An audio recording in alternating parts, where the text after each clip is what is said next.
如果你希望这个人事物可以反射出你内心的渴望，那你必须先自己做到这样子的模样，因为这个世界本身就是一面镜子，它会照耀出你内心的想法。你们内心都各藏着一个渴望，这个渴望才会吸引你们两个人互相进入这个气场。进入这个气场之后，你们两个人才会共同来学习这个课题。权杖五象征的就是会有冲突发生，但是这是一个成功之前的练习。不要降低你的标准，不要认为这件事情太稀有了，不要认为这件事情的可能性很低，就代表你能够做到或达到或拥有这件事情的机会也很低。Hello， 水瓶座的朋友们，大家好，我是 Jane。今天这个影片呢，是要给水瓶座的记能量运势牌卡解读啊。那记能量运势牌卡解读呢，没有任何时间上面的限制，所以如果你不是在首播的时候看到这一则影片的话呢，我会建议你以当下的季节或前后推敲3个月的时间，通通都可以。影片下方资讯栏有详细的影片使用说明。那当然，我也相信什么时候看见就是最适合你的时间，所以你也可以不需要拘泥这个时间点，享受这个讯息当下要为你带来的协助就可以了哈。好，那我们今天呢，一样在开场同时会跟水瓶座啊各位这个不是海底捞啦哈，安姑贵朋友啊，来跟大家说明一下呢，有关于这一次记能量运势牌卡解读的整体架构跟流程哈。首先呢，我们会先将这个这一次的记能量运势牌卡解读分为上下半场。那上半场的部分就是你现在看到我正在翻牌的这个地方，我们会在上半场跟大家揭露有关于各个月份的能量场的一些轮廓，以及红色的牌卡代表各个月份的能量场可能会带来哪些变动。接下来呢，我手上这副牌卡会来分享有关于本季外在的这些事件是你内在哪些能量的写照哈。那紧接着我们就进入到下半场的延伸牌卡解读啦。那下半场的延伸牌卡解读，首先在第一个部分我们会用宇宙验证牌卡，请宇宙直接来验证我在各个月份的能量场要传递给你的讯息，包含症结点、细节或者是可能会发生的事件，让你再一次能够去看到宇宙跟我们连线哈。那在第二个部分呢，我们也会来跟这个水瓶座的朋友们分享，每个月份在这个季度的过程当中，你有哪些部分或生活上面的面向需要清醒过来，哪些地方你必须要能够放手释放掉它。OK 哈，第三个部分呢，我们会来看每个月份整个季度的过程当中，你需要学习什么样的这个学习跟具备什么样的力量哈，可以在这一季灵活运用。第四个部分，我们会针对有关于每个月份跟本季的这个自我定义，有哪些地方呢？你需要做一个重新的更新。OK， 那最后我们就会用大家最喜欢的天使跟宇宙传讯的部分来进行一个收尾。我会透过这个传讯者我用口说表达的方式来听看看天使跟宇宙有什么样的讯息，希望透过我来传递给你。 OK 哈，好，那等一下呢，我们准备在解牌之前呢，跟新朋友再来说明一下哈。我在解牌的过程当中，我会讲第一个月跟第二个月还有第三个月，象征的就是本季的首月、次月跟末月。 OK 哈，并不代表是今年的1、2、3月份。 OK， 那当然我知道有些人你们可能是在1、2、3月份看到的，那可能就代表1、2、3月份，但有的人可能半年之后看到这个影片，那你可以去看当下的季节的首月、次月跟末月，好不好哈？大家要灵活运用这些讯息跟这个能量场上面流动，因为很多新朋友每次总是会在下面留言，所以我们还是照顾一下新朋友，稍微做一个开场说明，好吧 ？OK 哈，好，那我们就准备进入到这一次水瓶座各位昂贵贵的记能量运势牌卡解读啦。那请给我一点时间让我去感受你能量场上面的呈现跟细节，请稍后哦。Hello， 大家好，我是 Jane， 非常欢迎大家来到我的频道收看我的影片。为了提供给大家更多丰富精彩的内容，在今年我成立了思维手术室社群，想要邀请你一起来灵活运用妈妈生给我们的大脑。那在社群里，我将会带领大家一起练习思维改写，并且提升自我认知，让你在面对生活当中的挑战有更强大的底气以及过人的应变能力。只要点击影片下方的资讯栏，就会看到思维手术室的社群连结以及入群步骤的说明影片。那接下来就让我们一起来看今天精彩的影片内容吧。OK， 好，水瓶座的朋友们，我个人会感觉哈，你这一季的能量场给我有一种进进退退哈，不是说你退步哈，就是说可能在一个跟你交手的人事物过程当中，你可能看到一个情况会往前走，看到另外一个状况呢又会往后退，好，所以有这种进进退退，这个比较有点像是说，在这一季呢，你跟你自己内心的这个抗衡，或者是内在的这种状态调整，或者是根据现实当下的条件去做一个我觉得融合哈，是有一点像你这一季的主轴。我们等一下一起来看一些轮廓，好不好 ？OK 哈。那新来的朋友们，先告诉你哈，我的这个正能量运势牌卡解读没有任何主题上面限制，请你运用妈妈生给我们的大脑，灵活运用这些讯息，把这个讯息最大化，可以对应在你现在交手的相关状况、人事物、事件、梦想或目标，甚至是你的关系以及你的创业或投资的项目都可以哈。好，来，首先呢，在你这个季度的第一个月份过程当中，你抽到的是一个宝剑侍者，还有一个国王牌卡以及太阳牌卡。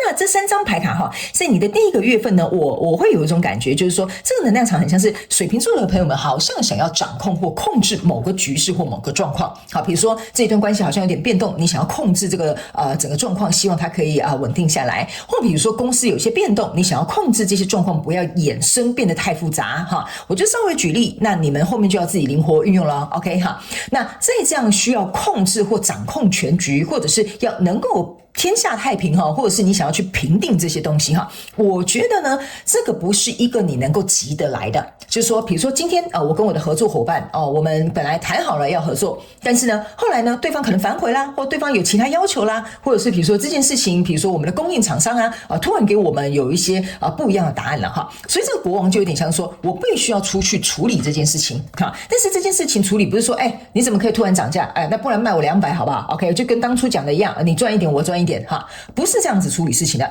这个处理事情的感觉有点像说，请问可不可以告诉我原因是什么啊？可能那供应商可能跟你讲因为原物料上讲，然后什么什么什么之类，我们有什么什么改变，那你可能就会跟他画帕拉肯，就是有点像说跟他来往的这种感觉哈。所以在这样的状况之下呢，这个情势其实不是不好我要告诉水瓶座的朋友们，就是说这一件人事物是不能够急的，你要来来往往，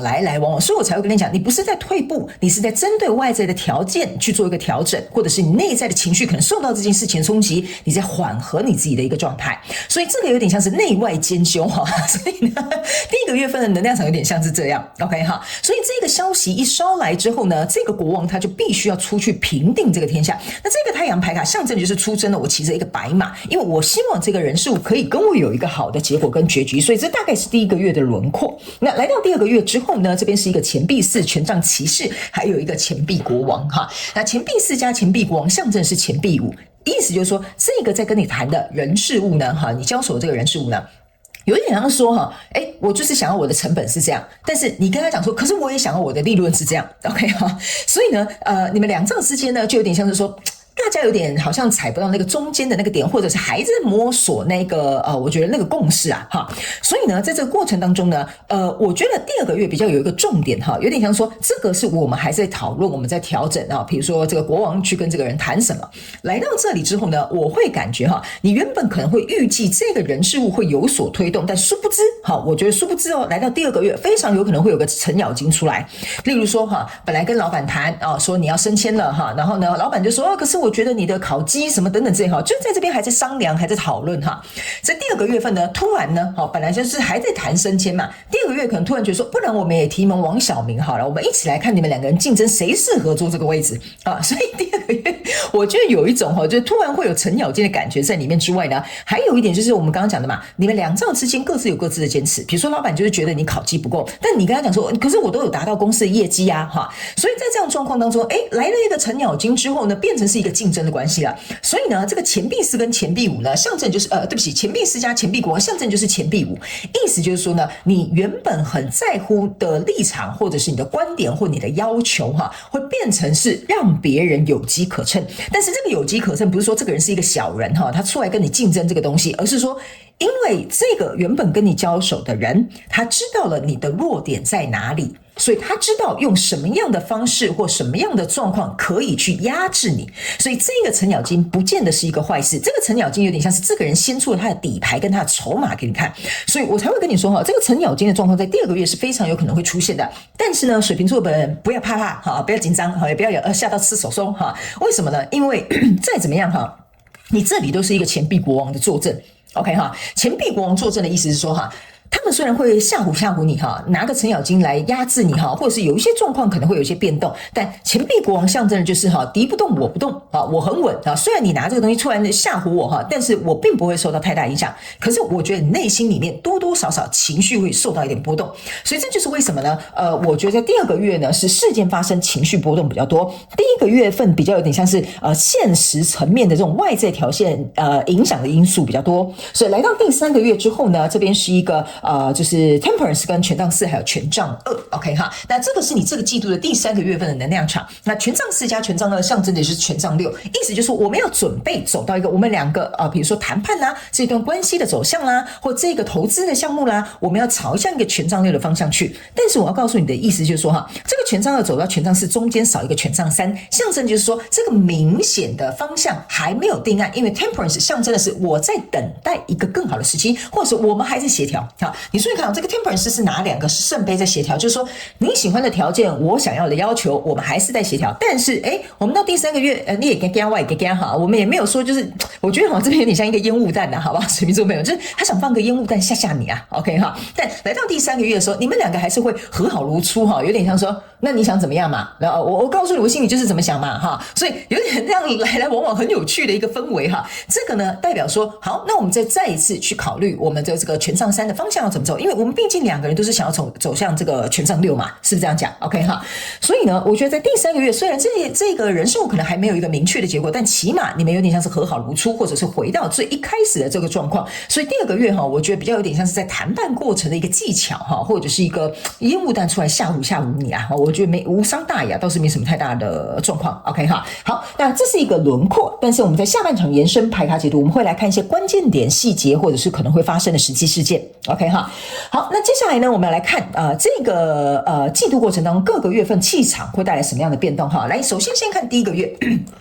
这边呢是一个十字架，十字架呢通常象征的哈，就是你这个人的一个中心思想。OK 哈，这个十字架的中心思想哈，就有点像是说呢，你们在第一个月份为什么会说这个状况可能会出现，你需要去平定天下，就是说我们两个的中心思想有点可能不太一样。比如说他认为呢，你要升迁，你要考绩业绩都达成 ，OK 哈，那你可能认为，可是我的业绩已经做到就是 top sales， 我甚至可以扛所有公司的业绩了啊。但是你可能我随便讲哈，就比如说你人际关系处不好啦，其他同事抱怨你啊哈，所以这个有点像是说，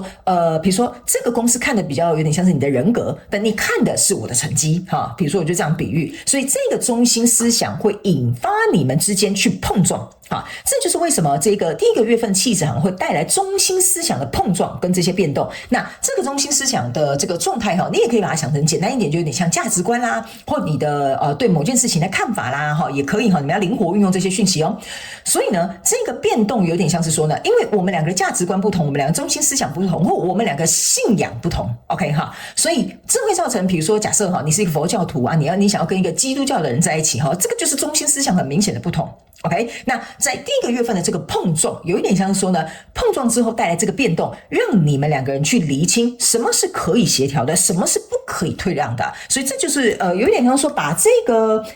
怎么讲，把这个哈未来会遇到的事情哈。不要拖那么久，先拿到前面，一开始就说清楚讲明白啦，有点像是丑话，我们就先放在前头给你看 ，OK 哈。所以第一个月份的这个气场会带来变动，就是一定会受到这个中心思想、价值或信仰，或者是你的信念的这种改变 ，OK？ 因为可能对方就是不拿香哈，你信佛教，你就是得拜拜嘛，是不是 ？OK？ 所以这个东西就会造成你们之间的这种冲突的发生，或者是矛盾，或者是你们看到彼此不同面向的一个状态 ，OK 哈。那接下来呢，来到第二个月份呢，你抽到这张牌卡是一个圣杯国王啊，哈，这个就是一个 K 爱心 K 哈，这是一个家 ，OK， 这个家其实说实在很简单哈，就是未来你这个权杖4 ，OK， 所以呢，我觉得为什么我会说呢，第二个月份它会有一个烟雾弹哈，有一个程咬金的这种状态会出现的原因，就是说呢，这个气场带来的变动就是看你够不够稳，好，这个家象征就是你够不够稳，然后还有一件事情哈，这个家前面是有一个门的，这个门是打开的，意思就是说，我就是要拜拜拿香哈你呢就是不能拿香拜拜 OK 哈，比如说你就是拿这个十字架对吧 OK， 所以呢这样的状况的意思是说，即使我们为什么我会说第一个月份带来的这个变动，就是说我们先制造一点冲突 OK， 第二个月份我们来看这个冲突发生之后，我们是不是还是可以很稳固？你跟我之间这个心房、心门或者是沟通的这个管道哈，你们要灵活运用这些讯息哦，还是不是愿意打开？OK， 因为如果我没有这样子去刺激你、激发你的话呢，我怎么知道你能不能跟我走得长久，或这个合作能不能继续下去？所以第二个月份的气场带来的变动哈，就是有点像是在测试你。OK， 你还愿意打开这个门吗？哈，你能够跟我稳固吗？你还能跟我沟通吗？你觉得这边还有协调的机会吗？这个就是第二个月份气场所带来的变动。OK， 那来到这边呢，为什么我会跟你讲哦？不要太担心哈，这个就是一个雨过天晴。所以我一开始就跟你讲，这边有个太阳牌卡，这个太阳就是在这里。OK， 我会跟你说，为什么这一季的进进退退，你不要太紧张哈，不管是内外在的这种状态都无所谓的。原因是因为第三个月气场所带来的变动就是雨过天晴啊。我刚刚有讲嘛，这个就是我刚刚前面是有跟你说了哈，有些时候你们要看为什么我会敢用这些宇宙验证牌卡或跟这些其他不同的牌卡来验证我自己，原因就是我要让你看见为什么宇宙不断在重复告诉你这些讯息。我刚刚有讲了第三个月哈，不要太担心，因为你们终究还是会来到和好，或者是要协商，或者是在协调的一个过程。这个雨过天晴的意思就是说呢，我们要彼此看看，经历过这一场暴风雨，你是不是我可以信任的人？你是不是我可以投入在你身上的人？你是不是那个不管发生什么事情都会愿意支持我的人？OK， 这个就是第三个月份气场所会带来的一个变动。OK 哈，所以呢，我觉得透过这个气场的变动呢，会让你看到你们彼此之间好的一面跟不好的一面，哈，可以妥协的一面，不可以退让的一面。OK 哈，所以这个是一个6号牌卡，你们还记得吗？我刚刚前面为什么要特别跟你们举这个例，就是这个是一个权杖6。OK 哈，胜利呢绝对不是来自于这种平凡无奇或者是平平淡淡而得到的胜利，当然有部分的胜利是以那样子做定义的，但我觉得这一季水瓶座你的这个成功的定义哈，是因为经历了这些东西，你才会得到你的天空或彩虹。OK 哈，好，那接下来我们来看本季外在发生的事情呢，是你内在哪些能量的写照哈。这边呢是一个诱惑跟一个kiss on a ring 哈，就有点像是这个是钥匙圈呐哈。OK， 我会有一种感觉哈。这个本季外在发生的事情哈，有一点我这样子讲哈，这个呢 seduction 哈，有一点像是，其实这个能量场哈跟你2月份有点像哈。这张牌卡哈有一点像是说呢，他们叫我先这样跟解释哈，这边有一排字哈，叫做third party interference， 对不起啊，有时候我要念很难念，这个就有点像是第三方的介入哈，所以我刚刚是不是有跟你讲，这个会有一个。这叫什么程咬金的能量哈，所以这就是为什么我会让你看这些牌卡为什么会重复不断的去验证哈，告诉你下半场延伸牌卡解读还有更多的细节，原因就是在这，因为这个第三方的怎么讲？第三方的介入是为了让你能不能看到这个家够不够稳。OK， 所以呢，我觉得哈，这个外在发生的事件就是要去看你能不能够，比如说够忠诚哈，你能不能够够诚实，告诉我到底发生什么事情，为什么这个人会介入我们，或为什么你要突然提名这个人 ？OK 哈，所以我觉得这一张牌卡有点像是说呢，你在寻找一个可以跟你坦诚沟通，或真心以对，或者是可以打开天窗说亮话的人事物。OK， 所以这个就有点像是你内在的这个能量，所以外在这个 seduction 的这个怎么讲？能量场的意思就是说呢，你能不能经得起诱惑？好，这样简单来讲，这样就对了。OK 哈，所以呢，在这一番拉扯的过程当中呢，你就会去思考一件事情哈，我有这么多的选项，因为这边有很多只钥匙嘛哈，那这么多的钥匙，我要打开这扇门，我一定是从这几只钥匙里面找出真正正确的那一个钥匙。所以这个过程有一点像说考验你自己，也考验你这个跟你交手的这个相关状况人事物，他们能不能够通过正确的选择去打开这一扇门啊？我不知道我这样解释你们懂不懂哈？所以这就是你内在的能量场引发了外在事件的发生。如果你想要能够很诚实的伴侣，那老天爷就会测试他；如果你想要很靠谱的这个合作伙伴，老天爷也会测试他。OK 哈？所以呢，在这个过程当中呢，我觉得哈，这就是为什么呢？你们必须要能够去经历这些状态，因为你要去想哈，虽然说这个钥匙哈要选择其中一把，但是呢，这个钥匙圈象征的也是环环相扣。如果你一开始就受到外面第三者的诱惑啊，你是不可能走到第2步了。所以这个有点像是这个钥匙哈，有点像是步骤1、2、3哈，就有点像是你1、2、3月份的一个状态。OK， 所以透过这个诱惑或外在的影响因素呢，你能不能够把这整个故事、整个状态去串联起来，而且做好，有点像说做好对你们两个人彼此之间都是最好的一个选择吧，或者是最好的一个决定，好吧 ？OK 哈，所以我觉得其实你所有的牌卡哈串联的，其实我觉得能量场是蛮